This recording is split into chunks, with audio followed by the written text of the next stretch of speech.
Good morning, student. Today I started your subject accountancy. You know, when you take admission in school, you have three different subjects: Hindi, English, and mathematics. For learning Hindi, firstly, you, you learn वर्णमाला क ख ग. याद है? आ से अनार, आ से आम, का से कबूतर. ये सीखा था आपने सबसे पहले हिंदी में. For learning English, you learn alphabets A, B, C. सीखा था आपने F for apple, B for ball. For learning mathematics, you learn 1, 2, 3.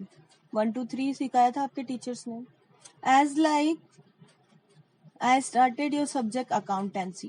Accountancy की भी एक अपनी ही अलग लैंग्वेज है. इसको हम टोटली इंग्लिश या टोटली मैथमेटिक्स नहीं कह सकते. इसकी अपनी ही अलग टर्मोलॉजी है. तो अकाउंटेंसी सीखने के लिए आपको सबसे पहले इसकी टर्म्स जो है वो सीखनी होगी. तो बच्चों, आज की क्लास में हम हमारे अकाउंटेंसी की टर्मोलॉजी हम सीखेंगे. हम बात करें कॉमर्स की, तो कॉमर्स में जो है हम हमारे बिजनेस का, हमारी इकोनॉमी का स्टडी करते हैं. तो अकाउंटेंसी जो है वो हमारे बिजनेस के लीगल डॉक्यूमेंट्स बनाना हमें सिखाती है. उन डॉक्यूमेंट्स को प्रिपेयर करने के लिए हमें उन डॉक्यूमेंट्स को प्रिपेयर करने के लिए उसमें जो टर्म यूज होते हैं, उसमें जो लैंग्वेज यूज होती है, उसको सीखना जरूरी है. हम हमारे बिजनेस में जिस भी आइटम का, जिस भी चीज का हम बिजनेस करेंगे, कोई भी चीज हो, चाहे से वो कपड़े का करें, चाहे से वो किसी टॉय को बनाने का करें, चाहे से वो फैन बनाए, चाहे से वो फर्नीचर बनाए, इन सब आइटम को बिजनेस की लैंग्वेज में हम बोलते हैं गुड्स. क्या बोला जाता है? गुड्स.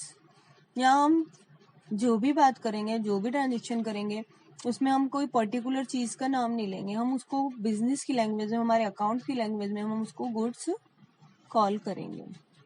ऐसे ही और भी टर्म्स हैं जो आपके यहाँ पर आप यूज करेंगे अकाउंट्स में. तो आज हम उसी की स्टडी करेंगे. Look at the picture. आपकी बुक का पेज नंबर है. See on the page number 8. First term is purchase. Look at the picture.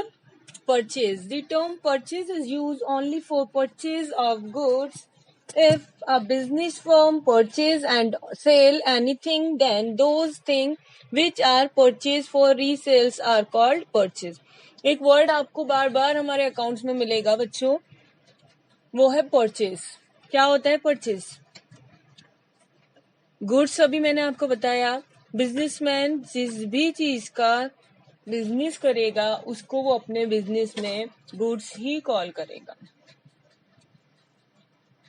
Goods अगर खरीदा जाता है, परचेज मीनिंग होता है आपका, हिंदी वर्ड है खरीदना.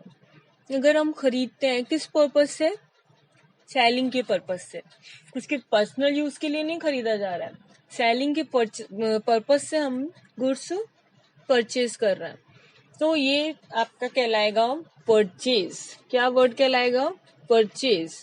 रीसेल के पर्पस से अगर कोई भी आइटम, कोई भी थिंग परचेज किया जाता है, बाय किया जाता है, तो उसे हम बोलते हैं goods purchase. Suppose for example, cloth बनाने की फैक्ट्री है. क्लॉथ बनाने की आपकी फैक्ट्री है, तो रॉ मटेरियल अगर हम परचेज करते हैं क्लॉथ का, तो सपोज वो कॉटन परचेज करता है, फैक्ट्री में वीविंग, स्पिनिंग का काम होता है और क्लॉथ जो है वो तैयार किया जाता है. तो इस केस में जो रॉ मटेरियल है वो आपका अगर मार्केट से बाय किया गया है, किस पर्पस से?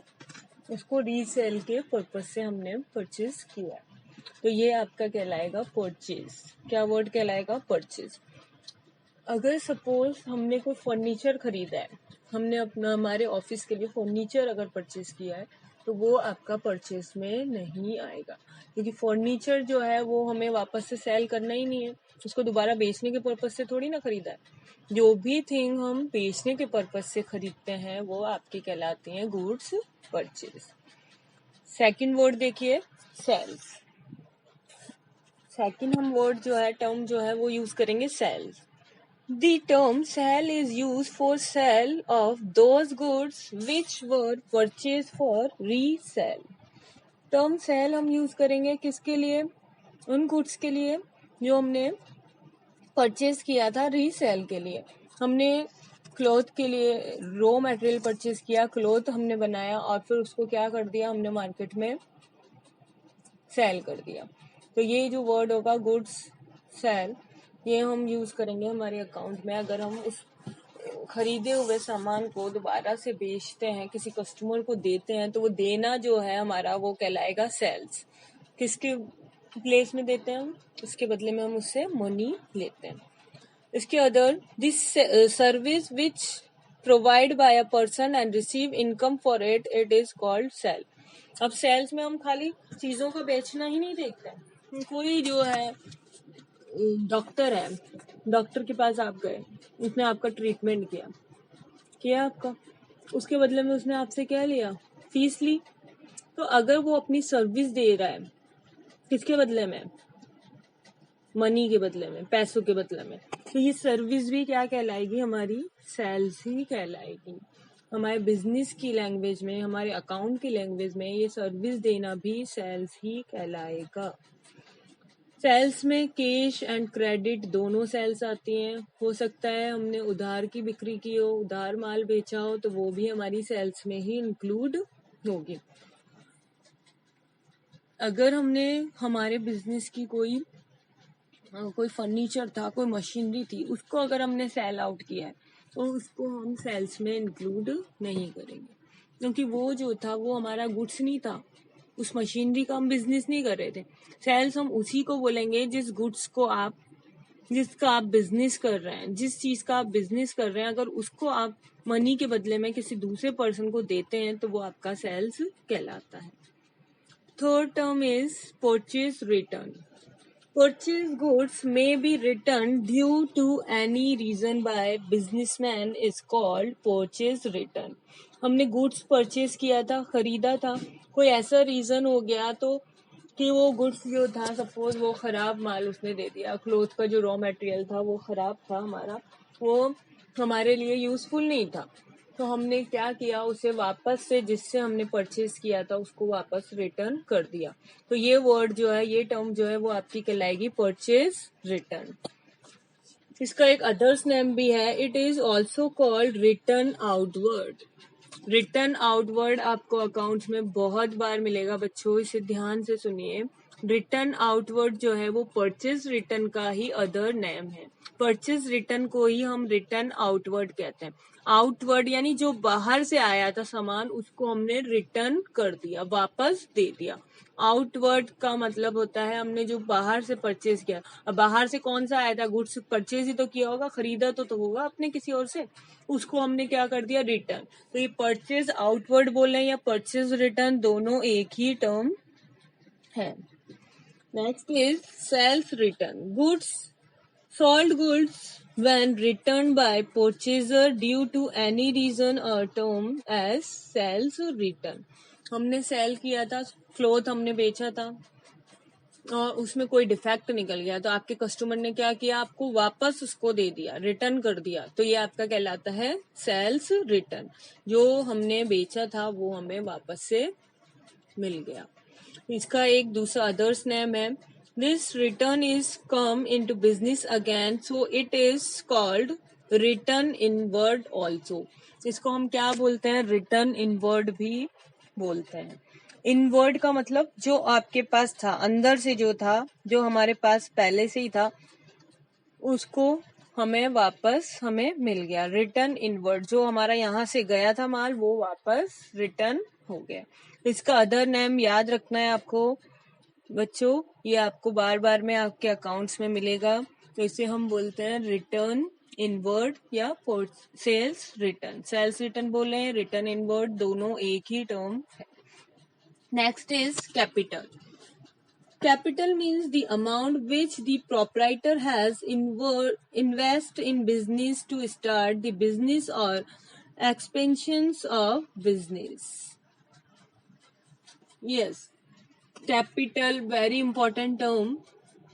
प्रोप्राइटर जो है, प्रोप्राइटर का मीनिंग होता है जो भी बिजनेस का ऑनर है, जिसने बिजनेस को स्टार्ट किया है, जो मालिक है हमारे बिजनेस का, वो क्या करता है, वो कुछ अमाउंट जो है बिजनेस में पहले स्पेंड करता है, कुछ पैसा लगाता है, जिससे वो अपना बिजनेस खड़ा करता है, बिजनेस चलाता है, एक्सपेंसेस करता है।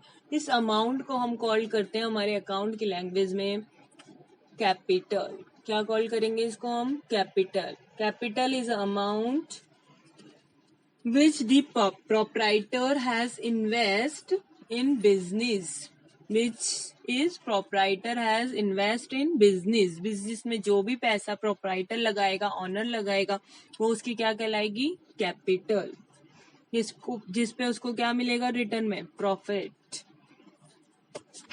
Capital is internal liabilities of business. हमारे बिजनेस की, हमारे अकाउंट की एक थ्योरी है, उसके अकॉर्डिंग बिजनेसमैन का जो भी पैसा होता है, जो भी अमाउंट होता है, जिसे हम कॉल करते हैं कैपिटल, कैपिटल जो है बिजनेस के लिए एक लाइबिलिटीज मानी जाती है। क्यों मानी जाती है? बिकॉज कैपिटल जो है वो प्रोप्राइटर का पर्सनल अमाउंट है जो उसने अपने बिजनेस में इन्वेस्ट किया है। उसके बदले में उसे क्या चाहिए होता है? उसे चाहिए होता है प्रॉफिट। तो इसको हम एक इंटरनल लाइबिलिटीज ट्रीट करते हैं। इस इंटरनल लाइबिलिटीज हम ट्रीट करते हैं। तो इसके लिए to calculate capital, external liabilities are deducted from the assets. Suppose कभी हमारे पास कैपिटल जो है क्वेश्चन में हमें मिसिंग है, तो उसको हम निकालने के लिए एक फॉर्मूला आपको गिवन है, capital equal to assets minus external liabilities.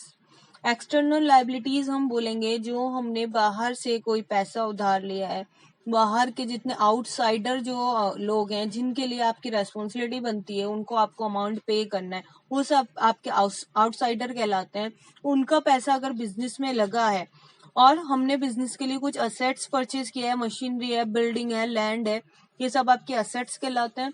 तो अगर वो भी हमारे पास है तो उन असेट्स में से आउटसाइडर का पैसा अगर हम डिडक्ट कर दें तो हमारी जो निकल के आएगी अमाउंट, वो हमारी निकल के आएगी कैपिटल के लिए। वो आपका पैसा कहलाएगा किसका? ऑनर का, प्रोप्राइटर का, जिसे हम कॉल करेंगे capital. Next is drawing. Drawing, it is the amount of money which the proprietor take for his domestic or personal use। ये एक अमाउंट है, मनी का एक अमाउंट है जिसको प्रोप्राइटर कौन होता है? हमारा ऑनर बिजनेस का, उसने अपने पर्सनल यूज के लिए हमारे बिजनेस से निकाला है। सपोज प्रोप्राइटर जो है, ऑनर जो है, उसको अपने जो उसका रेजिडेंस है, उसका जो घर है, उसमें कुछ कंस्ट्रक्शन करवाना था, उसको मनी की नीड थी। उसने क्या किया? अपने बिजनेस से क्या किया? कुछ पैसा निकाल लिया। वो पैसा उसने बिजनेस से निकाला है, तो वो हमारे बिजनेस के लिए क्या कहलाएगा? ड्राइंग। क्या कहलाएगी उसकी? ड्राइंग। अगर प्रोप्राइटर अपने पर्सनल यूज के लिए कोई भी अमाउंट बिजनेस से निकालता है तो वो हमारे बिजनेस में कहलाती है drawing. If proprietor withdraw goods from business for personal use, it is also called drawing।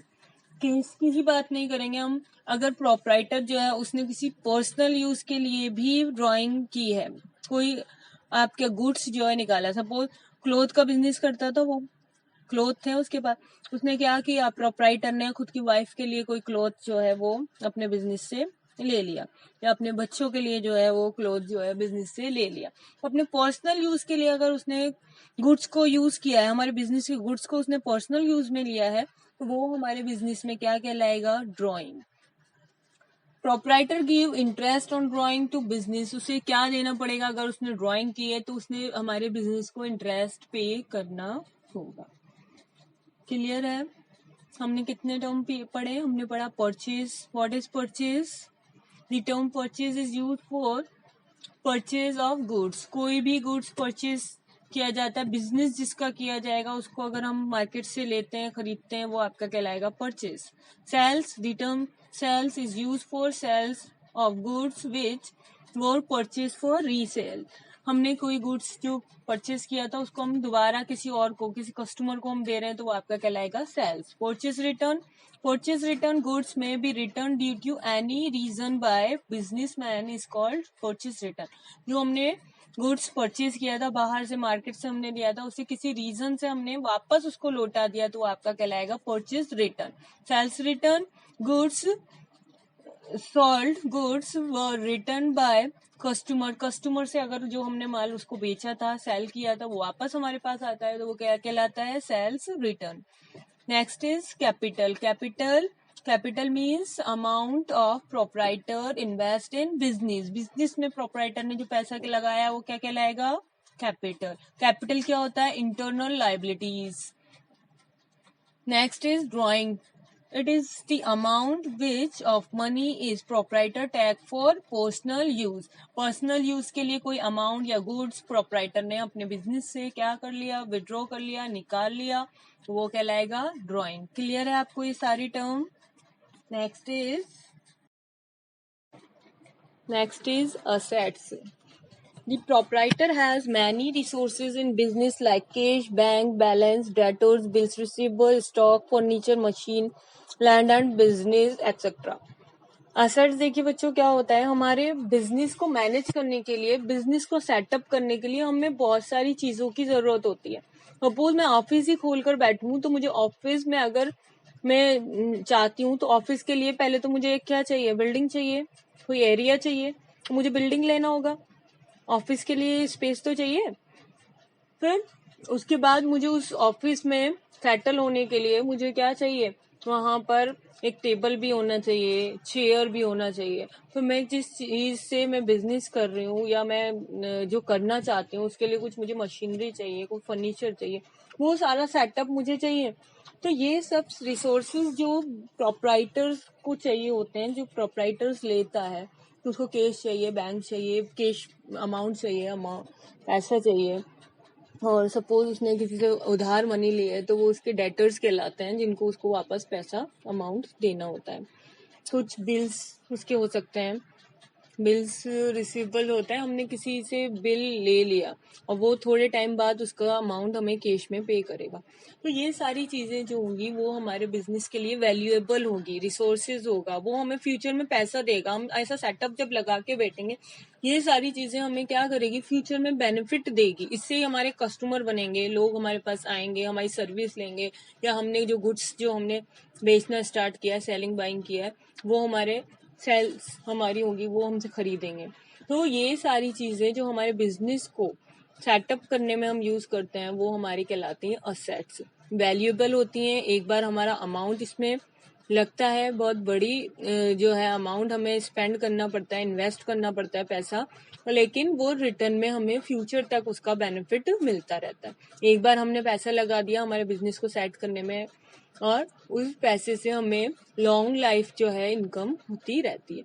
तो ये सारे रिसोर्सेज जो हमने हमारे सेटअप के लिए लगाए हैं, लैंड, बिल्डिंग, फर्नीचर, ये सारे हमारे बिजनेस के लिए क्या कहलाएंगे, असेट्स.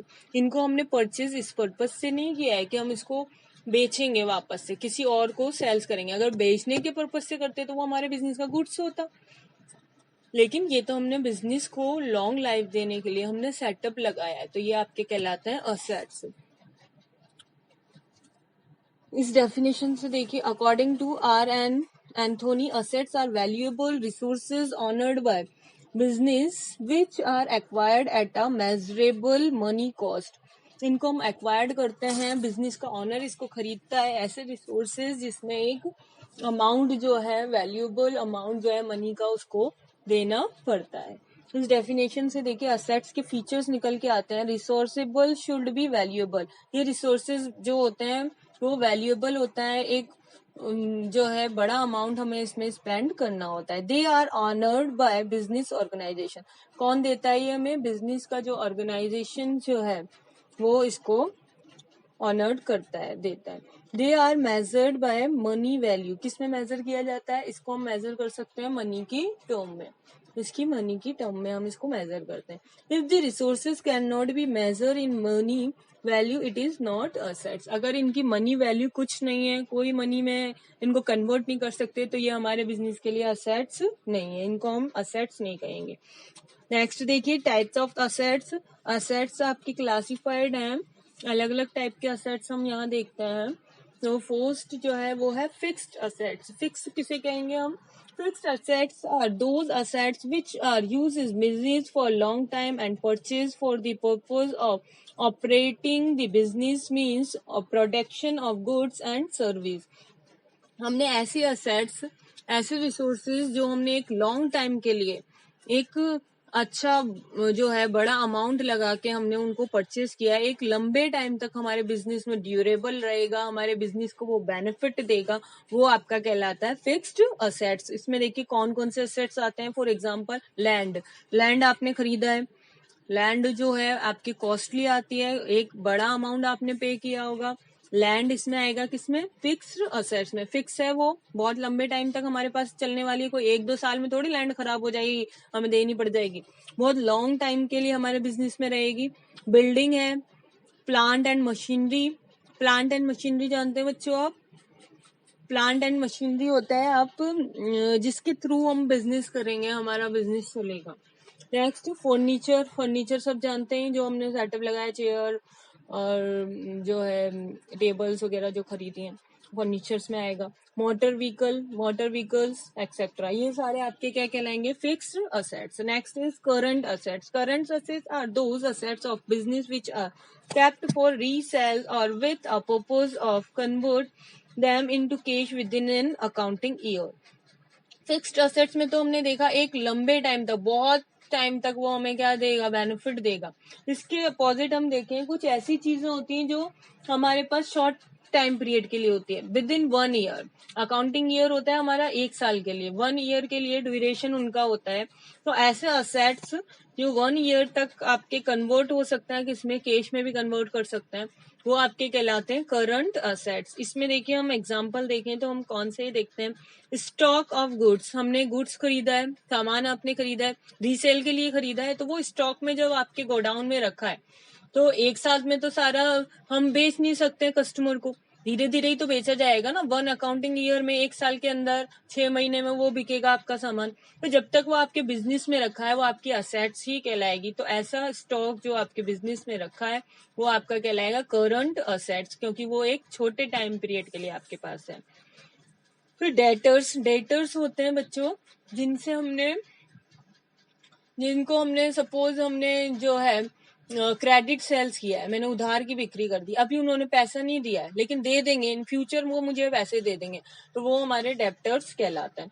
बिल्स रिसेबल, कुछ ऐसे कस्टमर थे जिन्होंने अभी मुझे, जब मैंने उनको सेलिंग किया, मैंने सामान जब बेचा, गुड्स जब बेचा मैंने, तो उन्होंने मुझे कैश नहीं दिया, लेकिन उसके बदले में उन्होंने एक मुझे जो है फॉर्मेट सा बिल, जो है आपने कभी देखा, आपने परचेज करते ही होंगे, मार्केट जाते होंगे, तो बिल बना के उसने दे दिया, ये जो है ये मेरी शॉप का बिल है, इतना अमाउंट है, ये आपको विद इन 3 मंथ 2 मंथ जितना भी उसने टाइम लिया हो, इसमें आपको ये अमाउंट जो मुझे पे करना है। अभी नहीं दिया उसने कैश, लेकिन इन फ्यूचर 2-3 मंथ में वो मुझे उसके बदले में अमाउंट दे देगा, तो उसकी जो रिसीव मैंने उसको दी है वो आपका कहलाएगा बिल्स रिसीवेबल।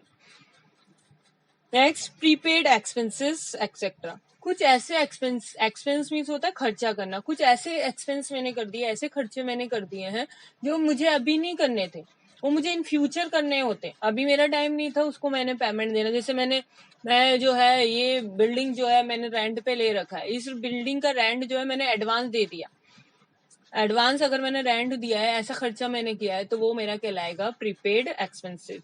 तो वो अभी मेरा टाइम नहीं हुआ है, मैंने नहीं देना था, लेकिन मैंने एडवांस में दे दिया, तो ऐसा एडवांस मेरे बिजनेस के लिए करंट असेट्स कहलाता है। बैंक बैलेंस भी इसमें ही आता है, bank balance and cash in hand और क्विक असेट्स। क्विक असेट्स इनको बोलते हैं, क्विक यानी जल्दी से, हमें हमारे पास क्या है, हाथ में ही पैसा है, बैंक में मेरा पैसा है, जब चाहूं तब मैं उसको यूज कर सकती हूँ, तो ये असेट्स कहलाती है क्विक असेट्स।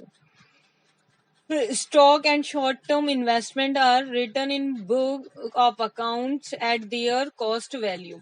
Stock स्टॉक जो अभी मैंने बताया, गुड्स का कोई आपके पास गोडाउन में जो माल पड़ा है, गुड्स रखा है, वो स्टॉक कहलाता है. शॉर्ट टर्म इन्वेस्टमेंट कोई छोटे टाइम पीरियड के लिए मैंने पैसा मेरे पास रखे थे भाई बिजनेस में, 10 लाख रुपीज जो है वो मेरे पास एक्स्ट्रा थे, मैंने क्या किया, उसको मैंने इन्वेस्ट कर दिया किसी जो है बिजनेस में, किसी दूसरे को मैंने उसको एज अ उधार मैंने दे दिया, उसके बदले में मुझे क्या होती रहेगी, इनकम होती रहेगी, इंटरेस्ट मिलता रहेगा. तो ये शॉर्ट टाइम पीरियड के लिए अगर कोई इन्वेस्टमेंट किया गया है, ये सारे आपके अकाउंट में कॉस्ट वैल्यू पे, स्टॉक को हमेशा कॉस्ट वैल्यू पे आप दिखाते हैं. कॉस्ट की भी हम बाद में बात करेंगे, कॉस्ट क्या होता है. आगे चलते हैं. Intangible assets. Intangible assets Assets are classified in two parts, tangible and intangible assets. Assets को देखिए हमने अभी देखा फिक्स और करंट, और ऐसे ही हम assets को tangible और intangible दो पार्ट में हम डिवाइड करते हैं. ये इसने हेडिंग थोड़ा रॉन्ग दे दिया है, इसमें क्लासिफाइड करने का ही पार्ट है ये. टेंजिबल और इंटेंजिबल समझिए बच्चों. टेंजिबल और इंटेंजिबल क्या होता है. टेंजिबल का मतलब होता है आपका जिन असेट्स को हम टच कर सकते हैं, जिन इस असेट्स को हम छू सकते हैं, हम देख सकते हैं, ऐसी असेट्स आपकी टेंजिबल में कहलाती है.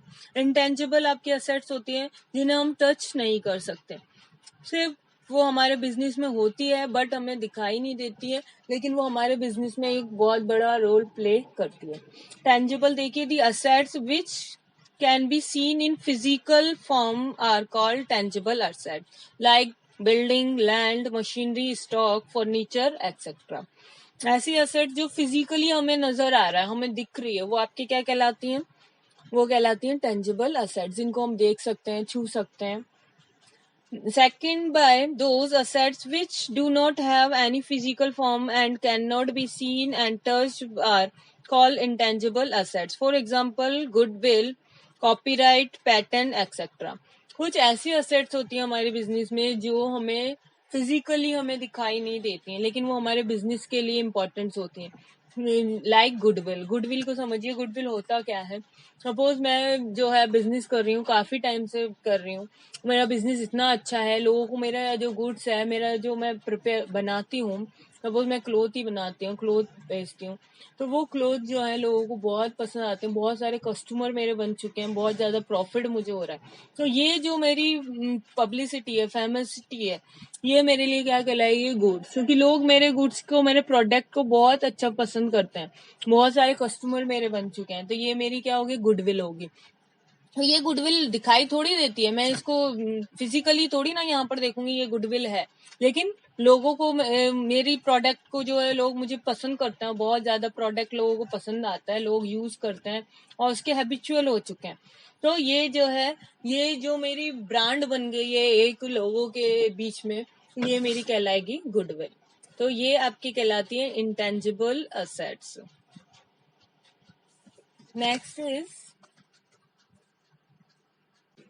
Next is fictitious assets. Fictitious का मीनिंग होता है आर्टिफिशियल. इसे हम बोलते हैं आर्टिफिशियल असेट्स बोलते हैं. क्यों बोलते हैं, क्योंकि ये फिजिकली हमारे पास एग्जिस्टिंग नहीं होती, फिजिकली हमें नहीं दिखाई देता.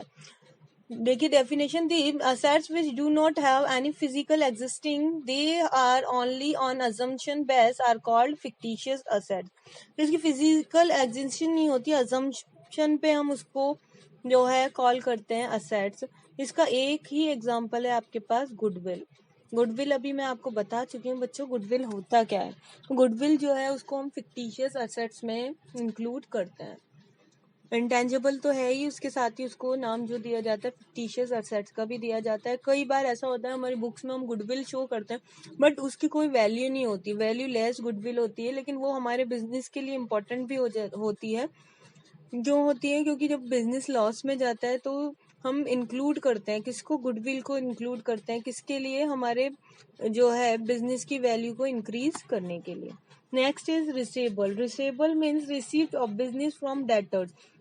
हमारे बिजनेस के कुछ डेप्टर्स होते हैं, अभी मैंने आपको क्लियर किया था. डेप्टर्स वो होते हैं जिनको हम क्रेडिट जो है सेल्स करते हैं, वो अभी हमें पैसा नहीं देते, कैश में हम उनको जो है गुड्स सेल नहीं करते हैं, क्रेडिट हम उनको दे देते हैं, एक टाइम हम उनको दे देते हैं कि कुछ टाइम बाद आप क्या है हमारे पैसे दे देना। ऐसा करना जरूरी होता है बिजनेस में, क्योंकि बिजनेस अगर हमें बढ़ाना है, हमें अपने कस्टमर बनाने हैं, तो हमें उनको कुछ सर्विस देनी होती है। तो क्रेडिट सेल्स जो है वो हमारे एक सर्विस में ही आता है, तो उससे हमारे कस्टमर अट्रैक्ट होते हैं और हमसे गुड्स जो है, प्रोडक्ट जो है वो ज्यादा से ज्यादा परचेज करते हैं। तो receivables means receipts of business from debtors. For example when we sell goods to customer on credit, हमने क्या किया है, उधार बेचा है कस्टमर को, he become debtors of business, वो क्या बन जाएगा, हमारे बिजनेस का डेटर्स बन जाएगा। Means firm claim money from him, तो फर्म जो है वो हमारे लिए एक असेट्स की जैसे होगा, करंट असेट्स में हम इंक्लूड करते हैं। फर्म जो है वो जब चाहे उसे अपना पैसा, उधार का जो पैसा है वो क्लेम कर सकती है। So he may accept a bill which is payable after a given period, उसको क्या दिया जाता है, फर्म एक बिल बनाकर देती है जिसको वो एक्सेप्ट करता है, और उसमें एक टाइम पीरियड लिखा होता है कि इतने टाइम बाद आपको क्या देना है, हमारा पैसा जो है, मनी जो है हमें रिटर्न करना है। It is called bills receivable for a business man, इसको हम क्या बोलते हैं, बिल्स रिसेबल हम कॉल करते हैं। तो ये जो है आपके पास, it is show in assets side, ये सारे हम कहाँ दिखाते हैं, डेटर्स, बिल्स रिसेबल, ये हम दिखाते हैं असेट्स में, क्योंकि हमारी करंट असेट्स होते हैं। इसके अदर्स भी हमने क्या है, कोई लोन एडवांस कस्टमर को दे दिया है, तो ये भी आपके क्या कहलाएंगे, बिल्स रिसेबल, ये सारे आपके बिल्स रिसेबल में आते हैं। तो आज की क्लास में हम इतना ही लेंगे बच्चों। एक बार मैं आपको रिकॉल कर देती हूँ ये टर्म जो आपने पढ़ी है, असेट्स। असेट्स क्या होता है, the proprietor has many resources means like cash, bank, debtors, bills receivable, stock, furniture, land, building, ये सारे हमारे बिजनेस के लिए क्या है, असेट, क्योंकि इनको हम रीसेल के लिए परचेज नहीं करते हैं, हम इसको बिजनेस का सेटअप करने के लिए परचेज करते हैं। तो ये आपके वैल्यूएबल जो कॉस्ट लगाता है बिजनेसमैन, इसमें ये रिसोर्सेज आपके कहलाते हैं असेट्स। असेट्स के हमने टाइप्स देखे हैं, आपके पास होती है फिक्स असेट्स। फिक्स असेट्स कौन सा होता है, जो एक लॉन्ग ड्यूरेशन के लिए, लंबे टाइम के लिए हमारे बिजनेस में यूज होता है, वो फिक्स असेट्स कहलाता है। Like land, building, furniture, machinery, ये आपके फिक्स असेट्स में आता है। करंट असेट्स, करंट असेट्स में आपके आते हैं जो within one accounting year we used, हम एक अकाउंटिंग ईयर में जिनको यूज करते हैं, जैसे स्टॉक है, कैश है, बैंक है, बिल्स पेबल है, बिल्स रिसीवेबल है आपके पास, ये सारे आपके करंट एसेट्स कहलाते हैं। फिर हम एसेट्स को दो कैटेगरी में और डिवाइड करते हैं, टेंजिबल, इंटेंजिबल। टेंजिबल कौन सा होता है, जिनकी फिजिकल एग्जिस्टिंग होती है, जिन्हें हम फिजिकली देख सकते हैं, हमारे सामने होते हैं, छू सकते हैं, देख सकते हैं, वो आपके कहलाते हैं tangible, like building, land, machinery, stock, furniture. Intangible में कौन से आते हैं, जिनकी फिजिकली एग्जिस्टिंग नहीं होती, जिन्हें हम देख नहीं सकते, छू नहीं सकते, वो आपके कहलाते हैं intangible, like goodwill, patent, copyrights. फिर फिक्टिशियस असेट्स, आर्टिफिशियल असेट्स होता है, लाइक गुडविल।